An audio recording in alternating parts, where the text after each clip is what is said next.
Theo's back with a check of the forecast, and are we looking at any storms in our area right now? No, we're completely dry this morning. Very similar start to yesterday, and I think storm coverage is a lot lower than many of us saw yesterday. About 30 to 40% of us saw something. A few of them contain some gusty winds, lots of lightning, very typical summertime pop-ups. I can't rule out one or two higher terrain storms, but overall it looks like about 90% of us or so stay dry. But 100% of us are dry as of right now. Very sticky to tropical feel.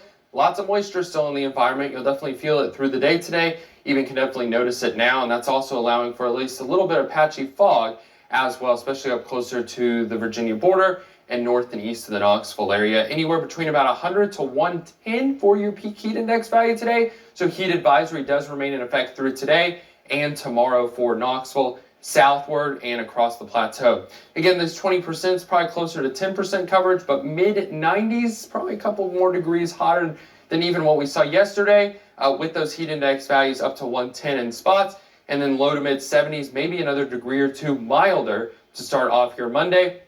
Mid-90s once again, ever so slightly less hot up closer to the Kentucky border near 90, 91 in Danvers, Morristown, but 96 in Athens and Spring City, and those peak heat index values once again between about 100 to 111 even in Spring City and Pikeville. So I think we're mainly sunny through the morning hours. Clouds will increase through the day.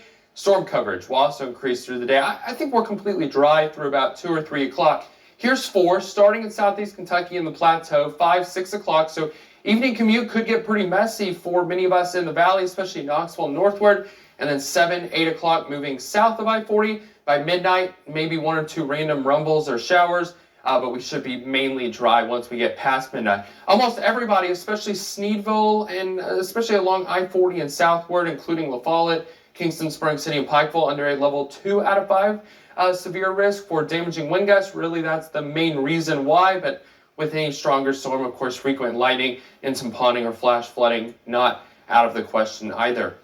Tons of moisture still in the environment. This very weak cold front will move through tomorrow night into Tuesday, and by Wednesday morning we're talking about at least slightly less tropical feel. It's still going to be pretty sticky, but not as bad as what we're seeing over the weekend, and temperatures dropping by about 5 degrees or so back to closer to where they should be. Average high is 88, still a couple degrees above that. Tuesday, a random shower, but most of us are dry. I think all of us are dry on Wednesday before storm chances really start to ramp up as we go into Thursday and Friday and even into next weekend. But look at heat index values. This is why we have the heat advisory in effect for Knoxville southward. Anything above 105 is heat advisory criteria.